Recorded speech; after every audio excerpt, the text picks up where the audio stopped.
Good evening, everybody. Hey there, it's official. It is the Real Talk Live launched. A little bit delayed today, and I apologize about the craziness. Unfortunately, the special guest, hi, Margaret. If you're hopping on, say hello in the comments. I may not see them right away until after the live. So if I don't reply, hi, Matt. If I don't reply to anybody and their messages, I will as soon as the live is over. If you're catching the replay, make sure you type replay in the comments. And that way I can show you love and, thank you for being a part of this awesome experience. So yeah, I'm sorry about, it's, kind of late. I know I was hoping to be on earlier. Unfortunately, our special guest, Kate, we have to reschedule her, unfortunately, with her in her chronic illness. She is currently in the ER, at Samaritan Hospital. She's been very sick today, so she's got to take care of her. And, but she will be rescheduling. So I'm asking everybody to send Kate positive vibes, send her prayers, let her know that we love her, that we're thinking about her. And, we're going to be here when she's ready. And she's got a powerful story. And I am very excited that she wants, and she's going to be taking a part in, in this awesomeness. But yeah, today was definitely a wonky day. The reason I came up with the topic about confidence was I was very inspired and touched today when I was at a casting call, and oh, okay. Thank you for letting me know, Marcella. If anybody else is having a problem hearing me, please let me know in the comments that there may be an issue with the sound. Marcella's having a hard time hearing me, so hopefully it's not something with my phone. Maybe now, if that makes any difference, I switched my sound on, my ringer. But anyway, so I went to a casting call today for a fashion show that I'm on the committee for with a wonderful designer. Her name is Sylvia Robinson. And unfortunately, there was some miscommunication. Myself and about 20 other models were in the wrong part of the Empire State Plaza, and the OGS and state troopers had told us that there was nothing on the calendar, nothing was confirmed, and there was nothing else going on in the building, so we had to leave. And come to find out that they were just in the opposite end of the building. So some of the girls were able to figure it out and got to audition.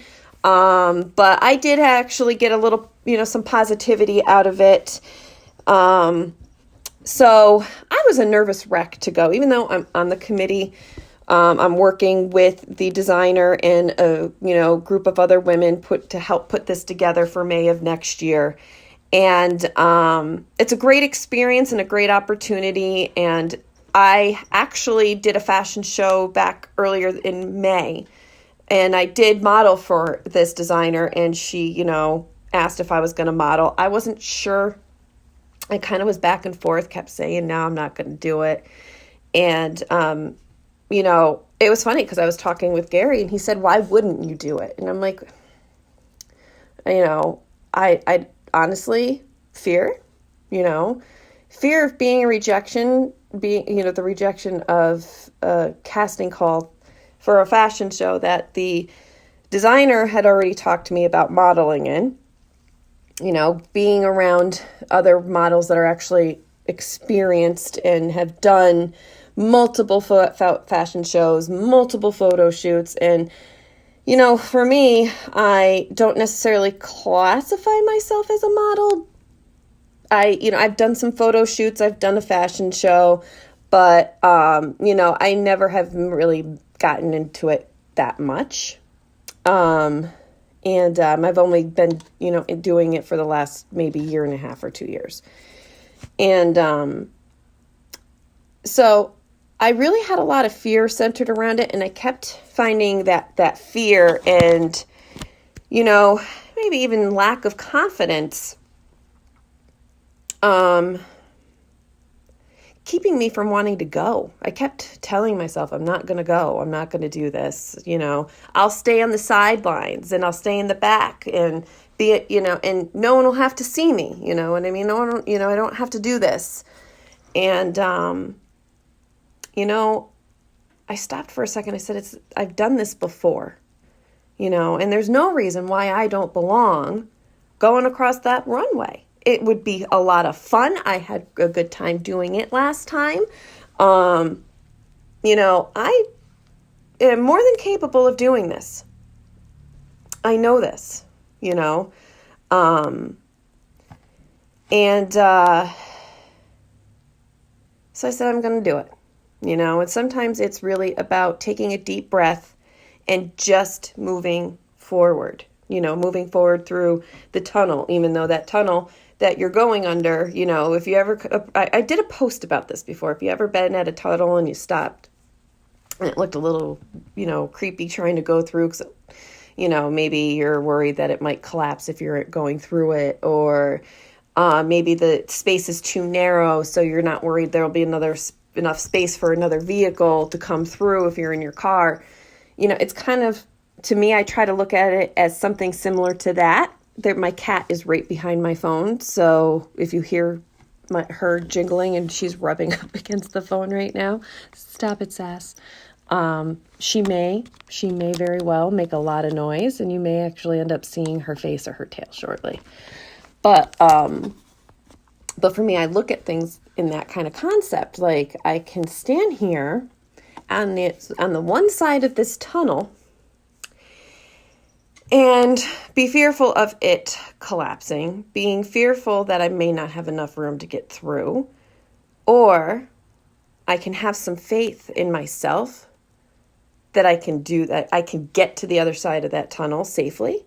I can have faith that, based on what your beliefs are, that God or the universe, or whatever, you see as a higher power is going to get you through to the other side safely. So you take that chance and you go through that tunnel and you get to the other side, and you get there and you're in one piece. You're in one piece. And you're safe. And you don't have a single scratch or bruise on you. And you want to know something? If you do get a little scratch or a little bruise, guess what happens with scratches and bruises? They heal. Sometimes there might be a little scar, but sometimes scars are a sign of survival. And that's just the way I try to look at things.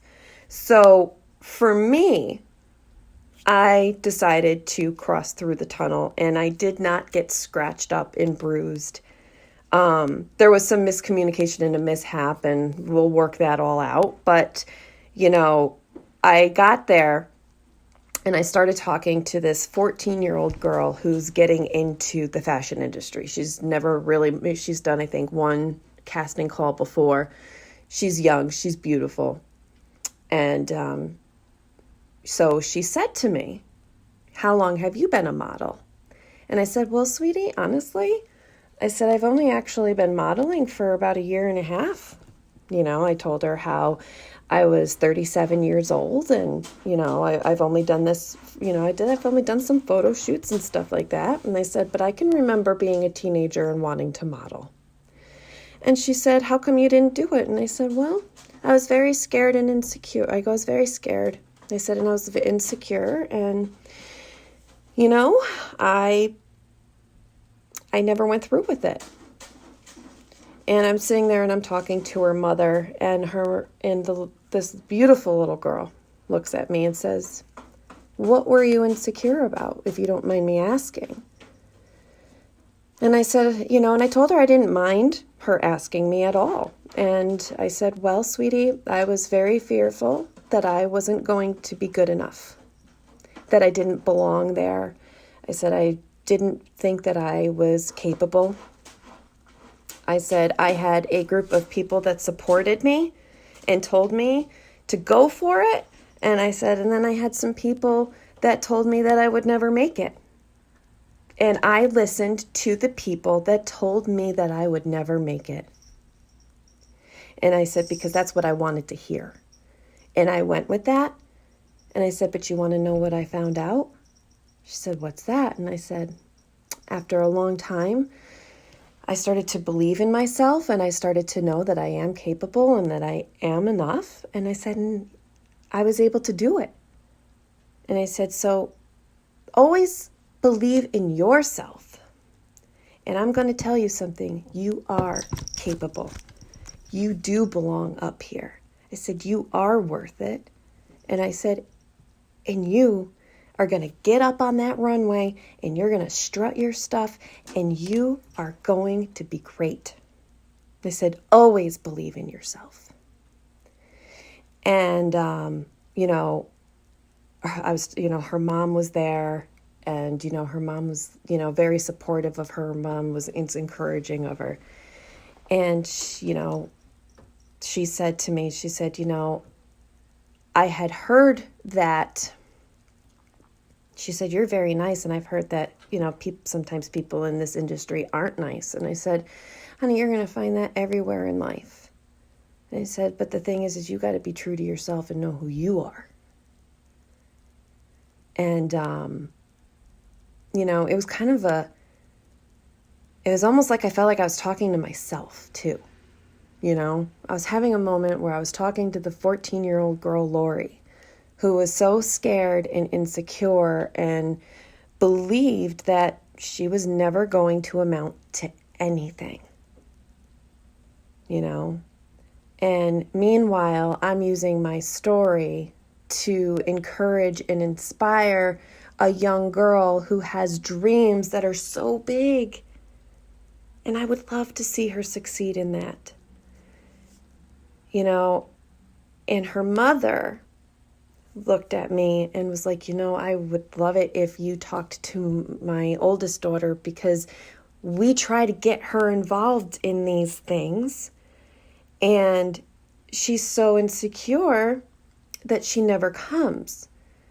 And she showed me a picture of this beautiful girl. And she told, and she said that, she was telling me how she was an artist and things like that. And I said to her, I finally said to her, I was like, you said she's an artist, right? She said, yeah. I said, well, we also are going to have art displayed here. And if modeling isn't her thing, this would be a great way for her to get out of her comfort zone and show her talents in other ways.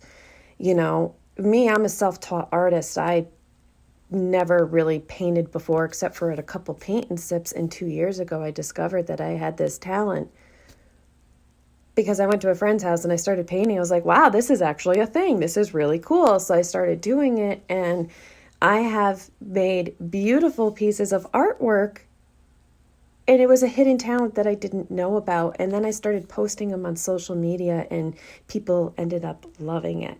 And those are things that I would do to help get out of that insecurity and that fear. Like, even though I might have thought that painting was a piece of crap and I didn't like it, I would post it and someone would be like, I love it. And then they would purchase it. I've had so many things like that, so many experiences like that. But, for me, it's always been about, for the last several years, I've learned to just kind of like try to shut that little voice up inside me that tries to tell me that I'm never going to succeed. I'm never going to be good enough. And do it anyway. No matter how fearful I am, I have taught myself to just do it anyway. And, it was such a gift to be able to be present in that moment and just be able to share a little something about myself with somebody. And, we ended up exchanging numbers afterwards. And, I really hope that this young lady becomes part of this fashion show, because she's a special one. She's a special one. And, and that was it's a beautiful experience. And I think that it's important for us to be able to be present for those moments when we can be able to enlighten the youth today. I mean, there's a lot of things in the media and in, you watch a movie or you go look at a magazine cover and there is a woman who is absolutely breathtaking and gorgeous and she's a size 2 and she doesn't have a single flaw on her face. And, we grow up in a society where it's embedded in our head that beauty is a certain way. And that's not even the case. Beauty is not necessarily size 2 with a perfect face. I go and I'll wash my face and you'll see every single flaw, every single little sun mark, pimple, mole. And you know what? I don't care because God made me this way for a reason. And I am it's taken me a long time to be comfortable in my own skin. Am I always comfortable in my own skin? No. This morning I wasn't comfortable in my own skin. But I said, forget it. I'm going to do it anyway. Because at the end of the day, there's no reason why I don't. There's no reason why I don't belong doing that, And so I have to tell myself the complete opposite of what my thinking is. And sometimes I do it in a mantra, and just keep repeating it over and over and over again. Because we have to retrain our brains, because a lot of times it's always about perception, and if we're perceiving ourselves to be in a negative light, we're not going to accomplish anything. We're not going to be able to get through our goals and our ambitions. There's a lot of things in my life that have terrified me, especially as of recently.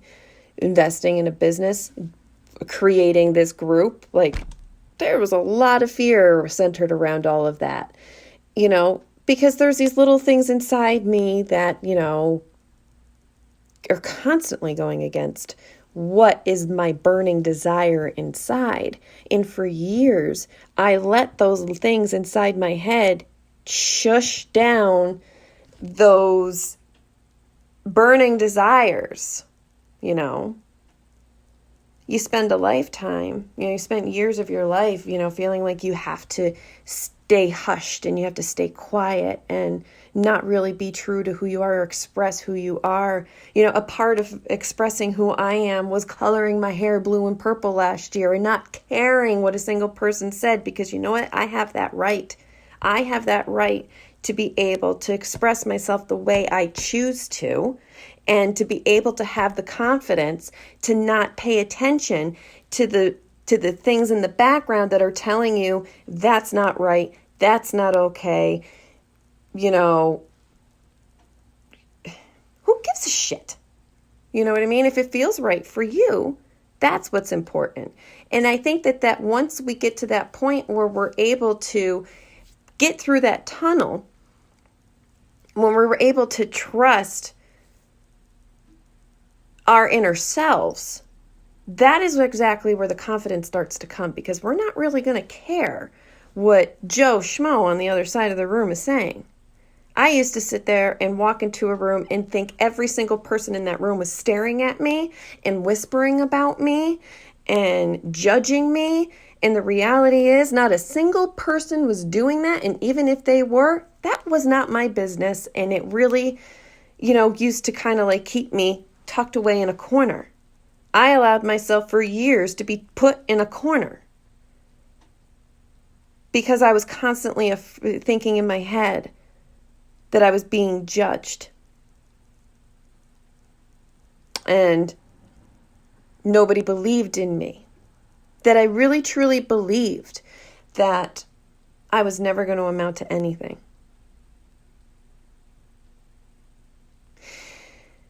So it's taken a lot of time, and, like I said, I mean, I've mentioned this before. In my mirror in my bathroom, I have like little things that I've written down, little affirmations, things that sometimes I'll look at and read again to remind myself that I am a beautiful person, to remind myself that I am worth it. And like I said, sometimes I have to stop and I have to constantly have that mantra in my mind. You know what I mean? That going, you know what I mean? When I start to have that little voice inside me say, you're not going to be good enough, you turn around and say, oh, yes, I am. And you kind of just shove that little I'm not good enough aside, and you just keep on walking through. And like I was using that tunnel reference, you might walk through the tunnel and you might get scratched and you might get bruised. But those bruises and scratches heal. And just remember that even if you get a scar, that scar is a sign of survival. It's a sign of survival.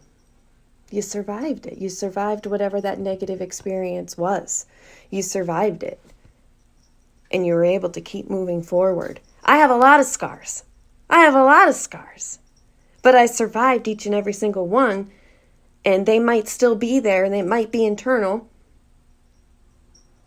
but it doesn't necessarily define who I am. It doesn't define my being. It doesn't mean that I still need to be tucked away in that corner, and it doesn't mean that I can't cross through that tunnel. It doesn't define me, And I really want to hear everybody else's experience. What do you do to help boost your confidence? Do you stand in the mirror and just keep saying to yourself, I am worth it? I am worth it? Because sometimes that does help. You have to retrain your brain. And sometimes it is not easy. Another thing that I would do sometimes in situations is, if I start thinking negative, I start writing down positives. It might be if I start thinking negative about a person, I start writing down the positives about them. If I start thinking negatives about myself, I have wrote down positives about myself. And I've retrained my brain, And these aren't always things that I do perfectly. It's not something that I always do on a daily basis, and I probably should, It helps. But at the end of the day, what matters most is you, and you being true to you and believing in yourself. Because not everybody out there in this world is on your side. Not everybody in this world is going to agree with what you're doing. But it doesn't mean that you have to stop doing it.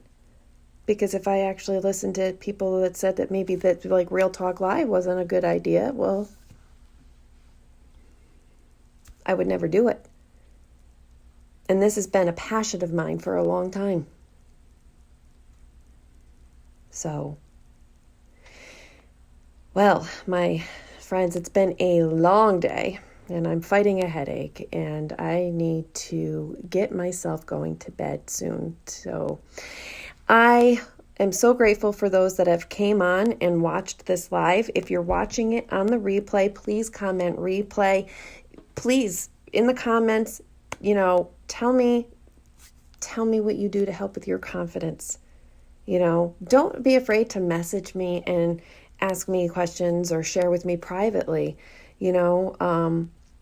I definitely hope that you find this helpful in your day. I hope that, maybe something I said might have inspired you. If not, that's okay. That's okay. Maybe, but I would love it if you shared your experiences, and, I would love it if if we all inspired each other So don't be afraid to comment below. What is it that helps you build your confidence? What is it that you do every day or once, to help get you through that tunnel? And, comment below. Say hello. Let me know that you're here and I will reply. And if you're catching the replay, like I said, type that replay in the comments. So thank you everybody for being on this first incredible launch. It wasn't what it was expected, but I think it went pretty damn well. So have a wonderful night. It is bedtime for me and I love you all. God bless.